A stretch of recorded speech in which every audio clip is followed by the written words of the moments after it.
네, 설 밥상 민심의 가장 메인 메뉴로 기대했던 이재명, 윤석열 두 후보의 양자 토론이 결국 무산됐습니다. 토론 자료 지참 여부를 두고 끝내 입장차를 좁히지 못한 건데요. 토론회 무산 이후에는 양측의 책임 공방이 이어지고 있습니다. 양자 토론 무산이 설 민심에는 어떤 영향을 미치게 될지, 또 오늘 3일 예정된 4자 토론은 예정대로 진행될지 관심인데요. 이경 더불어민주당 선대위 대변인, 이두화 국민의힘 선대본부 법률지원단 부단장 두 분과 함께 양자 토론 무산 이후 여야 상황 짚어보겠습니다. 두 분 어서 오십시오. 안녕하세요. 네, 안녕하세요. 어제 저녁으로 예정이 됐었습니다. 예정대로라면 오늘 아침 설 밥상 민심에 올랐어야 할 이슈인데요. 이재명, 윤석열 두 후보의 1대1 토론 결국 무산이 됐습니다. 양측의 책임 공방이 이어지고 있는데 화면 먼저 만나보시죠. 국민의힘이 애당초 토론할 뜻이 없었다는 것입니다. 커닝 자료를 반입하지 못하게 해서 토론을 못한다며 무산의 책임을 떠넘기는 것입니다. 어떻게 국민 앞에서 하는 그 검증과 정책에 관한 이런 말씀을 드리는데 입만 가져가서 합니까?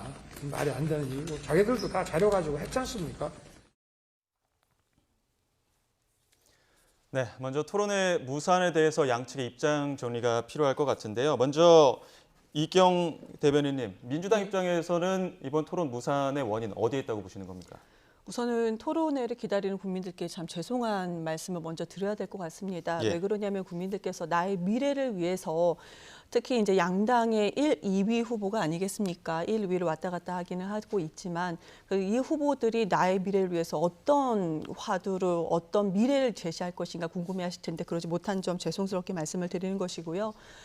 우선은 윤석열 후보가 처음에 토론회 27일, 30일, 31일 그런 많은 제안들이 있었고 그런 것들이 오고 갔었습니다. 예. 그래서 이재명 후보 같은 경우는 양자 토론도 하겠다, 사자 토론도 하겠다. 처음에 토론 주제를 놓고도 이제 많은 얘기가 있다가 그래 토론 주제도 우리가 고집하지 않겠다. 그냥 무제한으로 토론 주제도 그냥 하겠다라는 것이었습니다. 근데 국민의힘에서 토론 제안 협상했던 그 페이퍼가 지금 있는데요. 예.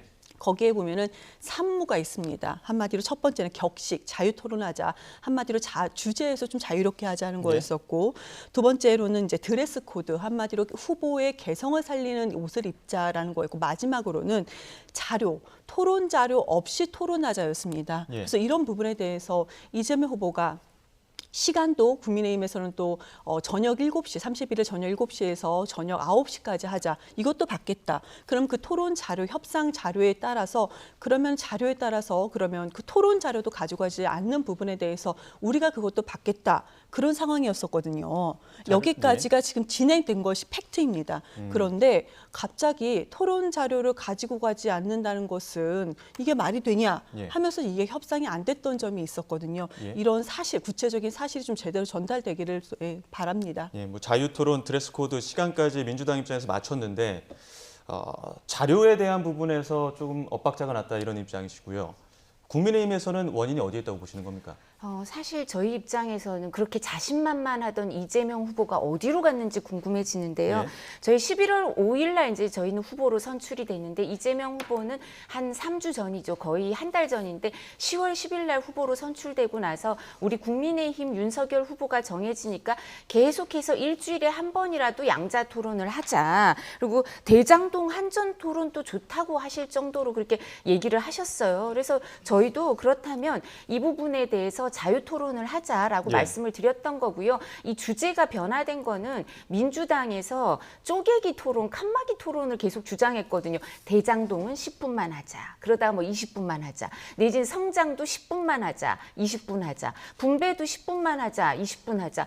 이렇게 얘기를 하니까 너무 제한된 시간을 쪼개기 토론을 해서 실질적으로 검증이 이루어지지 않게 하려고 하는 거 아닌가 의문을 가졌었고요. 그러니까 이제 이재명 후보가 본인이 직접 SNS에 이 자유 토론하자 그러면 그렇게 얘기를 하면서 무자료, 자료 없이 토론을 하자고 SNS에 올렸어요. 그래서 저희가 내부 문건으로 아까 말씀드린 그게 공식 문건이 아니고요. 내부 회의 자료용 문건으로 하면서 이재명 후보가 무자료로 하자고 하지만 선관위 토론 규정에 사실상 이 부분은 자료가 지참이 가능하거든요. 다 알지 않습니까? 토론 규정에 보면 A3 용지 규격으로는 모든 자료가 지참이 되는데 지참이 금지되는 게 뭐냐면 품목이 휴대용. 우리는 방송 때 이제 휴대폰을 갖고 들어오는데 토론회에선 금지돼 있어요. 근데 예. 휴대용 PC, 태블릿, 예. 휴대용 태블릿하고 노트북을 못 갖고 들어가게 돼 있거든요. 나머지 자료, 도표, 그래픽 다 가능합니다. 그래서 지난번 대선을 생각해봐도 그러실 거고 그다음에 아주 큰 선거, 작년에 재보궐선거 서울시장, 부산시장 할 때 박영선 후보랑 오세훈 후보랑 다 무슨 들고 판넬도 만드셔서 갖고 오셨잖아요. 국민들이 다 보셨거든요. 그리고 뿐만 아니라 경선 과정에서 이재명 후보도 다 자료 갖고 하시더라고요. 근데 갑자기 그렇게 얘기를 하시는 거예요. 그래서 저희가 그러면 자료를 사용은 하지 않고 지참만 하자. 이재명 후보가 자꾸 무자료로 하자고 하니까 그렇게 말씀을 드린 건데 지참도 하지 말자라고 하는 거는 듣도 보도 못했고 한 번도 없었던 건데 갑자기 막무가내 주장을 하시니까 그렇게 자신이 없으신가 싶고요. 근데 결과적으로는 어제가 시청률이 높고 그리고 하도 양자 토론 계속 하자고 하셨던 분이니까 받았던 건데 이렇게 토론이 무산돼서 저희 입장에서도 너무나 안타깝고 국민들의 검증 기회가 줄어들어서 죄송하죠. 국민의 입장에서는 선관위 토론 규정이 있고 뭐 자유 토론 다 받은 상태에서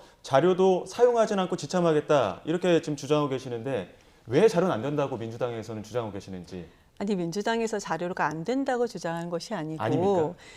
이거 좀 더 말씀 주시는 이제 우리 변호사님 말씀 주신 게 좀 안타까운 게 지금 이재명 후보가 토론에 자신감이 없느냐 그렇게 말씀을 주셨는데 어느 국민 누군가가 누구라도 이재명 후보가 토론에 자신 없어서 이러냐라는 그런 주장에 동의하실 국민이 설마 계실까 그런 생각이 듭니다. 그러니까 국민의힘 토론 제안서에 나왔던 부분입니다. 산무 토론이요. 자료 없이 하자라는 것이었습니다. 그리고 토론 자료에 대해서는요. 윤석열 후보만 자료를 가지고 토론하자는 거고 지금 뭐 안철수 후보라든지 심상정 후보하고도 이제 사자 토론이 또 2월 3일 날 진행 예정이지 않습니까? 근데 그 후보들 이재명 후보 포함돼서 모두 다 자료 없이 그러면 국민이 원하는 주제를 우리가 토론하자 이런 상황입니다. 근데 윤석열 후보만 유독 왜 자료가 안 되느냐, 자료를 지참해 달라 이렇게 얘기하고 있는 상황이거든요. 예. 지금 이 상황에서 본인들이 먼저 토론 제안서에 본인들이 먼저 자료 없이 하겠다라고 했다가 이 부분에 대해서 지금 왜 이재명 후보가 자료를 안 가져오게끔 하느냐 이렇게 얘기를 주신 부분에서 참으로 안타깝고요. 그리고 선관위 토론 말씀을 주셨는데 지금 선관위에서는 양자 토론하는 거 아니에요. 법정 토론 3이 따로 있습니다. 지금 이건 선관위 토론이 아닌데 어느 좋은 주제에서는 이제 선관위 거를 가지고 오고 지금 양자 토론 얘기하자고 얘기하는데요. 그리고 이재명 후보는 처음부터 정책 토론을 하자고 했습니다. 그런 부분에 대해서. 근데 막 토론하자는 것도 다 받자고 하지 않았습니까? 예. 근데 이 부분에 대해서는 조금 착오 없이 전달이 잘 되기를 바랍니다. 근데 국민의힘이 저희도 먼저 말씀을 드려야 되는데 저희가 먼저 제안한 게 아니고요. 이재명 후보가 자유 토론 받겠다고 하면서 자료 지참하지 말자고 한 건데요. 저희가 내부 문건으로 그럼 이재명 후보에 대해서 어떻게 그 자료 지참에 대해서 어떻게 대처를 할 건가 그 내부 문건인데 거기에서도 저희는 이 부분 지참은 하고 사용은 하지 말자는 건데 이게 왜 문제가 되는지 모르겠어요. 그러니까 저희가 궁금한 건 대장동을 자꾸 10분만 하자는 것도 좀 이상하셨거든요. 왜 대장동을 10분만 해요? 당신의 최대 치적이면 많이 하시는 게 좋은 거 아니세요? 그리고 자료와 관련돼서 저희가 왜 그러냐면 지금 이경 대변인도 그렇고 저도 이거 메모도 하고 필요하면 자료도 갖고 와 있거든요. 그래서 어떤 때는 필요하면 보여드리는 것도 있고 그러니까 제가 말씀드린 것처럼 토론할 때 경선 토론 과정에서도 이재명 후보도 자료 지참하셨거든요. 그리고 선관위 규정은 제가 말씀을 드린 게 가장 엄격한 기준이에요. 가장 엄격한 기준이라도 휴대폰, 노트북, 태블릿 PC는 안 되지만 자료는 가능하다는데 이게 국민들한테 맞는 거, 국민들의 요청에 맞는 게요. 만약에 잘못된 부정확한 데이터가 나오거나 잘못된 주장, 기억에 혼돈이 있을 수 있죠. 사람이니까 많은 데이터에. 예. 그럼 데이터를 갖고 갔다. 아, 후보님 그거 잘못된 겁니다. 국민들의 알 권리가 있으니까 요거 정정할게요. 요 부분 데이터가 이렇게 돼 있습니다. 이렇게 토론에서 바로잡는 게 국민들의 알 권리 그리고 검증할 기회를 주는 데 있어서도 훨씬 신뢰도도 높이고 국민들 눈높이에 맞죠. 그러니까 지금까지 가장 엄격한 기준의 토론에도 그 자료 지참은 가능했던 건데 왜 그걸 못 하자고 하신 건지 거기 자료가 나오면 뭐 반박하기가 어려우셔서 그런 건지 너무 이해가 안 됩니다. 제가 말씀 좀 드려도 돼요? 예, 예. 우선은 대장동 10분만 하자라는 것은 지금 그거는 팩트가 아닙니다. 우선은 주제에 상관없이 그냥 다 하자, 다 받겠다라는 처음에 것이 그렇게 얘기하셨죠. 다 받겠다라는 것이 결론이고요. 다 받겠다는 것이 결론입니다. 그리고 또 자료 없이 한마디로 지금은 그 윤석열 후보는 자료가 없으면 토론도 못하는 후보구나라는 부분에 대해서 오히려 국민께 각인을 시켜드렸다는 점밖에 되지 않는 거고요. 지금 그러면 대장동만 하겠다라고 말씀을 주시는데요. 그것도 이재명 후보는 받겠다라고 했습니다. 네, 그 부분도 팩트입니다. 그런데 지금 자꾸 국민의힘에서는 국민들이 바라는 예. 국민들이 어떤 토론을 원하는가 바라는 점에 대해서는 상관하지 않고 무조건 네거티브 토론하겠다라는 말씀이신 것 같아요. 근데 언론에서 최근에 지금 조사한 부분이 있는데요. 전문가가 뽑은 주요한 의제가 뭐 있는가? 그리고 1위가 기후 대응이었습니다. 우리 환경 포함해서요. 2위가 일자리, 3위가 지역 균형 발전, 4위가 경제 불평등이었습니다. 그럼 국민들이 원하는 의지는 무엇인가? 첫 번째, 무조건 부동산이겠죠. 두 번째, 일자리 맞습니다. 같은 겁니다. 그러니까 전문가하고 같은 거고. 세 번째가 언론 사법개혁이고, 네 번째가 저출생 대책이었습니다. 10위 안에는 전문가든 국민이든 10위 안에는 대장동은 없어요. 예. 그럼에도 불구하고 하겠다라는 점이었는데 지금 우선 윤석열 후보는 자료 없이 토론을 못하는 후보다라는 예. 점을 확인이 됐습니다. 근데 이 부분은 저희가 바로 잡아야 되는데요. 대장동만 하겠다 이거는 과거에 이제 나왔던 얘기고 지금 현재는 말씀하신 것처럼 대장동 토론을 10분만 하겠다, 20분만 하겠다 그러다가 이 부분 자유 토론하자고 합의는 됐는데요. 저희가 10분만 하겠다 쪼개기 토론, 칸막이 토론으로 논평까지 냈을 때 팩트 체크 하셨을 텐데 민주당에서 반박 안 했습니다. 그 뒤에 자유 토론으로 다 받으셨고요. 예. 그리고 이 자료 없이 하겠다라는 거는 유불리가 아니라요. 사실 자료가 나와서 정확한 데이터를 보여줬을 때 예. 더 불리하다고 이재명 후보가 예. 생각하는 거 아닌가. 이런 대장동이나 일정 부분 성남FC 후원 의혹 이런 데 있어서 예. 불리하니까 그런 거 아닌가 이런 예. 생각을 하게 되는 거죠. 저희가 지금 자유 토론만 가지고 이야기할 수 없기 때문에 토론 이야기는 이 질문으로 마무리하도록 하겠습니다. 지금 시청자 여러분들께서는 이 지금 양측의 입장을 들어보면서 그 자료가 중요하냐, 없이 들어갈 수 있기도 하고 또 갖고 들어갈 수 있는 것도 아니냐, 그 자료를 지참하는 여부가 굳이 중요하냐 이렇게 궁금해하실 텐데 양측의 입장 간단하게 자료가 중요한 이유, 자료가 없어도 되는 이유 양측의 입장 간단하게 말씀해 주시죠.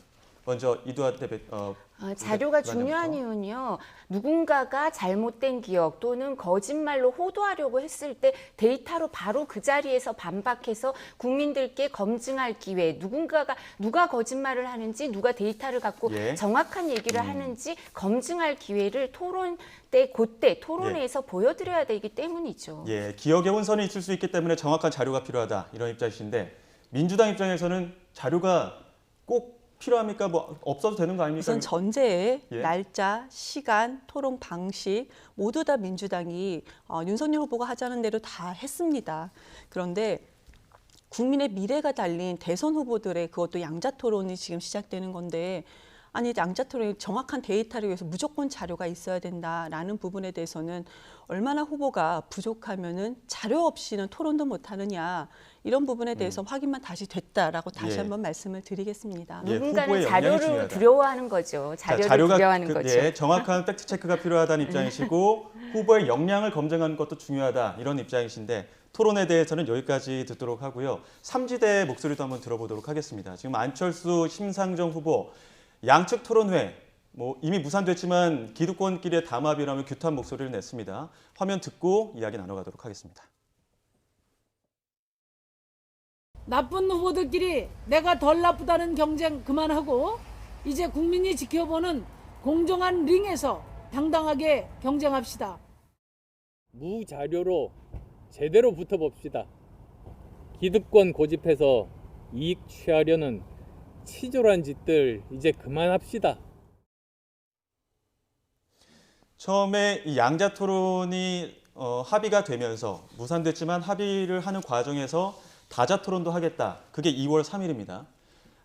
심상정 안철수 후보가 양자 토론에 대해서 규탄하긴 했지만 다자 토론 과연 이 다자 토론 열릴 것이냐 이 부분에 대해서는 국민들 많이 궁금해하실 사안인데 이두합 부단장님께서 어떻게 보십니까?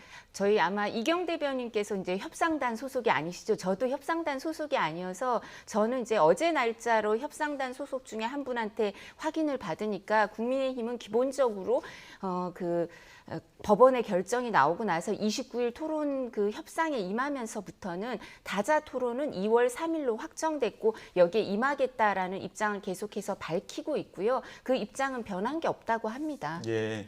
그러면 뭐 그때 다자 토론 때는 뭐 자료를 지참했든 아예 안 가지고 오든 그리고 제가 토론 이 부분 주제든. 조금만 보충 말씀을 드리면 그 협상에 임했던 분한테 자세히 또 말씀을 드리니까 그 방송국이랑 이제 협상을 하셔야 되잖아요. 이제 예. 다 했더니 그 부분에 대해서는 자료 지참이나 이런 건 선관위 토론 규정에 따라서 하기로 돼 있고 뭐 방송국과 모든 합의가 거의 다 3자가 이루어졌거든요. 예. 그리고 저희가 뒤늦게 들어가서 3자 합의 이루어진 게 합리적이어서 저희도 100% 수용했다고 합니다. 예, 그럼 다자 토론 기대할 수 있는 겁니까?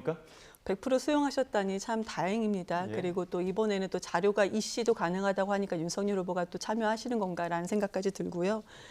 그리고 지금 그 양쪽에 이제 두 후보, 심상정 후보라든지 안철수 후보가 그러니까 양자 토론은 안 된다라고 얘기했던 날, 그러니까 저희 이재명 후보 같은 경우는 그럼 같은 날 양자 토론하고 사자 토론도 우리는 할 수가 있다라는 입장을 이미 밝힌 바가 있었거든요. 그렇기 때문에 오히려 2월 3일은 이렇게 사자 토론이라든지 또 다자 토론이 이루어지는 날이기 때문에 국민들께서 많은 부분에 대해서 이제 검증이 가능한 날이다라고 말씀을 드리겠습니다. 네, 그날만큼은 후보들의 정책들도 많이 비교해 볼 수 있는 그런 기회가 되길 바라면서 후보들의 정책 이야기도 해봐야 될 것 같습니다. 이재명 후보 사법고시 일부 부활시키겠다 이런 공약을 내놨는데 대다수의 후보가 반대하는 입장이다 보니까 이 부분에 대해서 후폭풍이 예상되기도 합니다. 사실 부활이 필요하다고 보는 이유, 민주당은 어떻게 보고 계시는 겁니까? 우선 로스쿨 학비가 1년에 평균으로 해서 지금 한 1,425만 원 정도 합니다. 예. 그리고 지금 뭐 어떤 학교는 2천만 원이 넘는 것도 있고요. 국립대가 한 10곳밖에 되지 않는데 국립대도 불구하고 지금 1,000만 원대에 달합니다. 그런데 3년을 다녀야 되기 때문에 지금 대학원을 또 따로 다녀야 되는 거 아니겠습니까?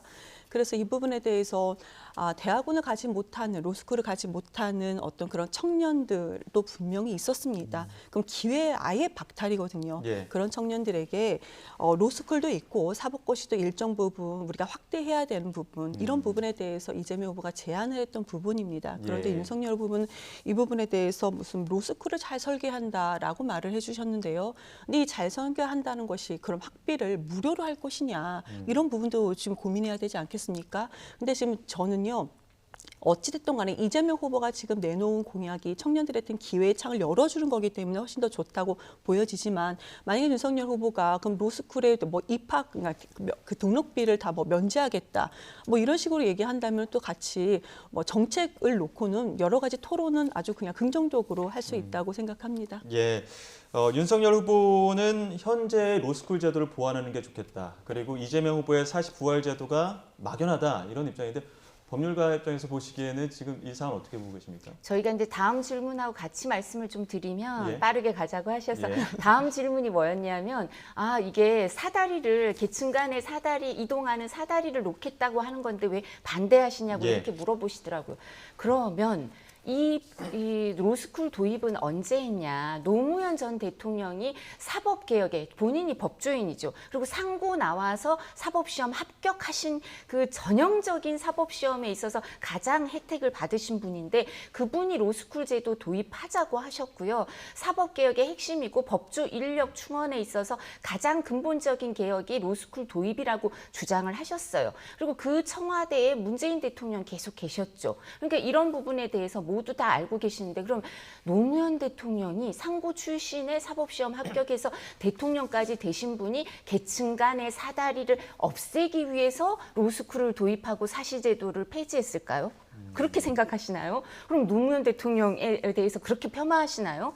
그러니까 이 부분은 저희는 반대했고요. 저는 제가 그때 이 부분에 대해서 저도 투표를 했던 국회의원인데 저는 로스쿨 도입에 대해서 좀 생각을 해보자 그랬었어요. 이렇게 이 부분은 점차적으로 이루어져야 되고 좀 전에 이경 대변인 얘기하시는 것처럼 너무 학비가 비싸기 때문에 이 부분에 대해서 장학제도를 아주 광범위하게 해서 가고 싶은 사람은 다 가게 해줄 정도가 되느냐. 그렇지 않으면 부의 세습화가 이루어질 가능성이 있다고 문제를 지적했었는데 벌써 로스쿨 도입한 지 상당히 오랜 기간이 지나서요. 이런 제도를 로스쿨 제도를 두고 지금 사시제도를 부활하자는 건지 로스쿨을 폐지하고 부활하자는 건지 어떤 건지 모르겠지만 그 준비하는 사람들과 법조 인력 그리고 법조 서비스를 이용하는 국민들한테 혼란과 혼선, 불안이 생기는 거거든요. 그래서 이런 부분은 함부로 결정할 게 아니라 법조 인력 충원을 좀 더 다양화하는 방안을 마련하고 로스쿨 제도를 정말 가고 싶은 사람은 갈 수 있게 장학 제도를 전면 좀 도입을 하는 이런 검토를 하는 게 바람직하지. 노무현 전 대통령이 계층 간 사다리를 없애려고 로스쿨을 도입하고 사시제도를 폐지한 건 아니지 않겠습니까? 그때 반대하셨다면은 지금 찬성하시면 되는 거예요. 그러니까 지금 국민의힘의 아니요, 제가 반박 말씀드린 자체가 거는 전제가 있습니다. 국민의힘 반박 장학금과 자체가요. 그다음에 이 부분을 천천히 도입하자는 건데 제가 말씀 좀 벌써 짧게 드려도 10년이 될까요? 지났으니까요. 그렇게 말씀하시면 짧게만 안 되죠. 드릴게요. 장학제도 같은 것들을 보완할 네, 수 그러니까 있다는 그때 게 제가 반대하셨으면 말씀드렸지 지금 않습니까? 이렇게까지 또 반대할 필요 없습니다. 지금 찬성하시면 되는 것이고요. 정책에 따라서는 이렇게 논의하면 되는 부분입니다. 그런데 지금 우리 변호사님 이제 주장을 들어보고 있으니 그러니까 노무현 전 대통령까지 언급하면서 이 주장 자체도 그러니까 근거로 되는 주장 자체도 참 네거티브다. 국민의힘은 어쩔 수 없구나라는 생각까지도 들게 합니다. 오히려 좀 긍정적인 주장을 좀 하셨으면 더 좋았을 거라는 그런 생각이 부분은 듭니다. 또 뭐 심상정 후보나 그러니까 야권 대부분에서 나오는 의견들도 있기 때문에 어느 정도 또 감안은 해야 될 것 같고요. 그래서 정책 토론이 필요한 것 예, 같습니다. 맞습니다. 윤석열 후보 정책도 한번 짚어봐야 될 것 같습니다. 공약을 어제 서해 피격 공무원 유가족 만났고 오늘 또 인천 강화군의 평화전망대 방문한다 이렇게 또 보도를 해드렸었는데 이렇게 안보 행보를 이어가면서 SNS에 한 줄 공약도 올렸습니다. 사드 추가 배치 6자 글자로 올렸는데 이 공약에 대해서는 이경 대변인 민주당 입장에서 어떻게 보십니까? 우선은 그거를 얘기하면서 추가적으로 설명했던 부분이 뭐냐면 수도권을 방어하겠다는 겁니다. 그런데 지금 현재 사드가 어디 있습니까? 수도권을 방어하겠다고 하는데 지금 뭐 그런 평택의 미군 기지에 있거나 그래야 되는 거 아니겠습니까? 그런데 어디 있습니까? 사드는 그러니까 경북의 그러니까 그 더 멀리 아래 지방에 있습니다. 왜 그런가? 사드 자체가 방어할 수 있는 게 아주 넓은 범위, 그러니까 고고도 미사일을 방어하는 거기 때문입니다. 그러면은 수도권만 방어하겠다 그러면은 포인트 방어를 할 수 있는 패트리어트가 하는 것이 맞습니다. 이 부분에 대해서 이제 대선 후보로 나오신 분이 이런 기본적인 상식도 없다는 부분에 대해서 참 부끄러울 수밖에 없는 부분인 거고요.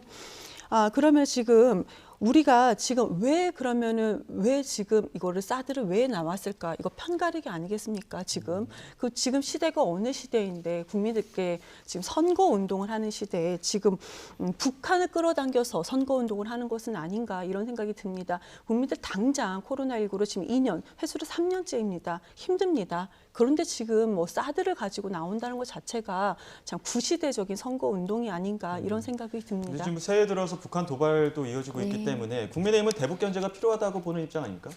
1월에 7차례 도발이 있었습니다. 7차례 그리고 10일에 11발의 미사일을 발사했는데요. 김정은 집권 기간 중 최단 기간 내에 발사한 횟수인데요. 지금 말씀하신 거 저희가 쭉 북 미사일 발사 횟수, 발사체 수를 보면요. DJ 때 1회 1기, 그리고 참여정부, 노무현 정부 때 11회 21기, MB 때 12회 19기 이상, 박근혜 정부 때 5회 8기, 문재인 정부 때 지금 1월 달 다 빼고요. 35회 50기 이상입니다. 그럼 1월 달을 넣으면 어떻게 될까요? 지금 60회 가까이 될 것 같은데요. 그렇다면 저희가 뭐 인내하고 참자, 뭐 대통령 국가원 수한테 정말 욕설을 하고 입에 담을 수 없는 발언 모욕이 있어도 참자. 저게 대화하자는 얘기다. 이러고 참으라고 하셨잖아요. 그래서 참았는데 결과가 뭡니까? 이렇게까지 도발이 있는데 계속 참아야 되는 건 아니죠. 그리고 사드와 관련돼서는 지금 전문가들의 의견을 말씀드릴게요. 저희 둘 다 다 전문가가 아니잖아요. 근데 전문가들의 의견은 성주에 있는 사드는 지금 임시 배치돼서 정상 운용될 수 없다. 그리고 사드에 지금 성주에 있는 임시 배치된 그 사드는 그 수도권 방어에는 부족하다. 이렇기 때문에 지금 수도권 방어를 위해서 그리고 경기 북부까지 다 하려면 추가 배치가 필요하다는 입장이고요. 예. 그리고 지금 참았지만 결과는 뭡니까?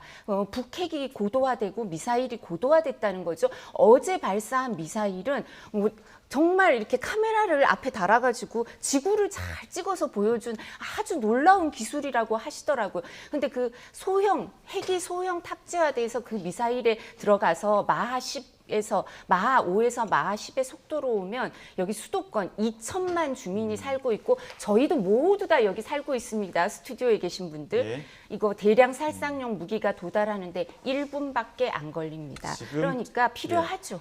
두 후보의 공약을 대신 듣는데도 이렇게 입장이 첨예하게 갈리고 있기 때문에 이런 공약들에 대한 두 후보의 입장 다자토론에서 기대해 보도록 하고요. 여기서 설 연휴 직전 실시된 여론조사 결과도 잠깐 이야기하도록 하겠습니다. 그래픽 보여주시죠. 리얼미터가 오마이뉴스 의뢰로 지난 23일부터 28일까지 실시한 조사에서 이재명 후보 1.7%포인트 상승한 38.5%, 윤석열 후보 1.8%포인트 하락한 40.2%를 기록하면서 접전을 벌였습니다. 정의당 심상정 후보는 2.4%, 안철수 후보 10.3% 순이었습니다. 자, 이어서 다른 조사가 있는데요. 한국사회여론연구소가 TBS 의뢰로 지난 28일부터 이틀 동안 실시한 조사에서도 민주당 이재명 후보 4.1%포인트 상승하고 국민의힘 윤석열 후보 2.2%포인트 하락하면서 37.9대 41.6%로 접전 양상입니다. 정의당 심상정 후보 3%, 국민의힘 안철수 후보 10.6% 지지를 받았습니다. 두 개 여론조사 모두 윤석열 후보가 앞서고는 있지만 추이를 좀 보자면 윤석열 후보가 조금 하락했고 이재명 후보가 상승세인데 지금 이 여론조사 추이, 민심의 변화를 민주당 입장에서 어떻게 보고 계십니까? 어떻게 보면은 지금 이재명 후보의 지지율은 이렇게 널뛰기가 아닙니다. 그러니까 윤석열 후보의 지지율은 20%까지 하락을 했다가 40%까지 올라가고 이렇게 하는데요. 이재명 후보의 지지율은 견고한 지지율이 있는 것이고 꾸준히 그러니까 추세는 상승세를 가지고 있다라는 부분. 그런데 좀 더디기는 하지만 이재명 후보를 알면은 이재명 후보를 찍고 모르면은 찍지 않는다라는 얘기가 나올 정도입니다. 그러니까 알아가는 과정이다라고 생각을 하는 것이고요. 이재명 후보를 더 알리기 위해서는 이제 선대위에서 더 노력해야 된다라고 보여집니다. 그런데 이제부터는 국민들께서 더욱더 관심을 가질 것 같습니다. 왜 이재명이어야 하는가? 그러니까 지금 여론조사에 정당 지지율을 보면은 국민의힘 지지를 하신 분들보다 민주당을 지지한 분들이 좀 적극적으로 참여하지 않는 부분이 분명히 있습니다. 그렇지만 이제부터는 대선 기간이 더 가까워지면은 왜 이재명이가 하는가에 더 집중할 것이고 아무래도 여론조사 참여율이 좀 더 높아질 거라고 생각을 합니다. 일례로 이재명 후보 같은 경우는 일하고자 하는 그러니까 권력을 달라는 것이 아니고 일할 수 있는 권한을 달라라는 후보입니다. 그 권한으로 그전에 성남시장을 2번 했고 경기도지사를 1번 했는데요. 공약 이행률이 94%, 96%, 경기도지사는 96.1%였습니다. 공약이라는 것은 국민과의 약속이라고 생각하고 그렇게 이행을 했던 부분인데 이재명 후보의 정책을 하나하나 보면은 국민들께서 나의 미래를 예측할 수가 있습니다. 그럼 최소한 이 후보는 몇 % 이상까지는 이 약속을 지키겠구나라는 확신이 분명히 있을 겁니다. 그렇게 알아간다면은 이재명 후보는 지금까지 흔들리지 않는 추세로 국민들께 지지를 받을 것이라고 생각을 합니다. 일하는 권한을 달라, 또 알아가는 과정이다 이렇게 말씀해 주셨는데 윤석열 후보도 가족 리스크나 이런 것들도 이미 선반영됐기 때문에 어떤 모멘텀이 필요하지 않을까 싶은데 지금 여론조사 어떻게 보셨습니까? 여론조사가 민주당이나 저희나 다 좀 뼈아프게 생각해야 되는 부분이 하나씩 있습니다. 민주당은 문재인 대통령 지지율보다 이재명 후보 지지율이 높은 적이 거의 없는 것 같습니다. 근데 우리는 또 이제 국민의힘 입장에서는 정권 교체의 지지율보다 우리 후보의 지지율이 높은 적이 없습니다. 그래서 이런 부분 그 정권 교체 지지율만큼 수렴하기 위해서 노력을 해야 될 거고요. 근데 우리 후보의 윤석열 후보의 지지율이 하락세다 이렇게 말하기는 단정적으로 어려운 예. 같은 게요. 이제 저희가 1월 초에 그 당의 이제 갈등 상황이 잘 해결이 되고 나서는 계속 상승세여서 상당히 이재명 후보랑 차이가 나다가요. 그래서 이재명 후보가 그때 하락세였죠. 그러다 지금 이제 어떻게 될지는 좀 더 설을 지나고 봐야 될 것 같은데요. 각각 지지층이 결집하는 건 맞는 것 같습니다. 그러니까 윤석열 후보가 사실 정치인의 경험이 짧기 때문에 국민들한테 본인의 공약이나 여러 가지를 알리기 위해서 노력해야 될 것 같고요. 이재명 후보는 정치인으로 산 세월이 길기 때문에 알 건 다 알죠. 뭐 욕설 파일도 나온 지 오래됐고요. 그리고 부인의 최근에 뭐 갑질 의혹부터 그 대리약 처방 그리고 장남 의혹도 뭐 여러 가지 국군 수도 통합병원에 어떻게 입원했냐 여러 가지 의혹이 오히려 나오고 있는 상황이니까요. 좀 더 지켜봐야 될 것 같고요. 근데 이 부분에 대해서 각각 본인들의 단점, 약점이 또 하나씩 있다라는 말씀도 드립니다. 정권 자, 교체론에 예. 지지율이 높은 건 맞습니다. 그렇지만 정권 교체론 내에서도 세부적으로 보면은 20%에서 25%는 또 이재명 후보를 지지한다는 점도 확인드리겠습니다. 예, 뭐 이재명 후보도 알아가는 과정이 필요하다. 또 윤석열 후보도 오히려 지금 알리는 과정들이 짧았기 때문에 더 많이 알리는 과정들이 필요하다 이렇게 말씀해 주셔서 이제 예고돼 있는 다자 토론에서 양 후보의 입장 그리고 양 후보의 정책까지 소상히 알 수 있는 기회가 되기를 바라도록 하겠습니다. 자, 지금까지 이경 더불어민주당 선대위 대변인 그리고 이두화 국민의힘 선대본부 법률지원단 부단장 두 분 모시고 이야기 나눴습니다. 오늘 말씀 고맙습니다. 예, 새해 복 많이 많이 받으세요. 받으세요.